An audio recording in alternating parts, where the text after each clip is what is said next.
In today's video, I'm going to teach you how to set a stop loss on Robinhood.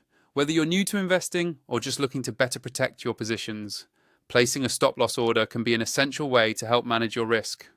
Let's walk through the process step by step, making sure you understand not only how to do it, but what each part means along the way. To start, you'll want to log into your Robinhood account on their website. Signing in with your credentials ensures you're accessing all the features Robinhood offers traders on its web platform. Once you're logged in, head over to your portfolio page. This area provides a clear overview of all the stocks and assets you currently own, making it easy to manage them. Next, browse through your list of holdings and find the particular stock for which you want to set up a stop loss. Click on that stock to open its individual details page. This page will show you all sorts of important information about your position, including how it's performed over time. Now, to initiate a stop loss, you need to start by placing a sell order. Look for the trade button or link and choose sell. This indicates to Robinhood that you want to set instructions to sell the selected stock under certain conditions. For the order type, select limit order. A limit order lets you set the minimum price at which you're willing to sell that stock. This is important when setting up a stop loss because it gives you more control over the price you'll receive. To access additional options, you'll see a gear icon, often found near the order setup pane.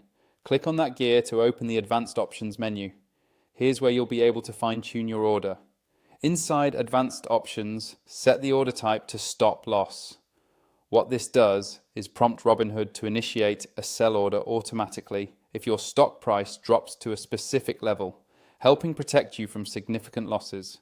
Now it's time to enter your stop price. This is the exact price point at which you want your stop loss order to trigger.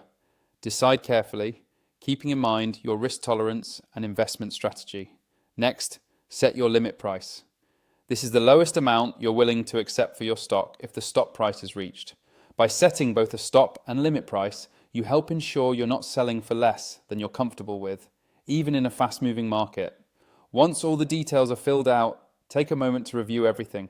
Make sure your stop and limit prices reflect what you want, and that you've selected the right order type. Finally, click the review button to look over your order one last time.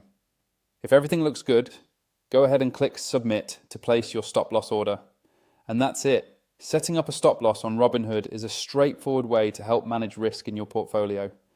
Always make sure to monitor your orders and adjust your stop prices as your investment goals change. Thanks for watching and happy investing.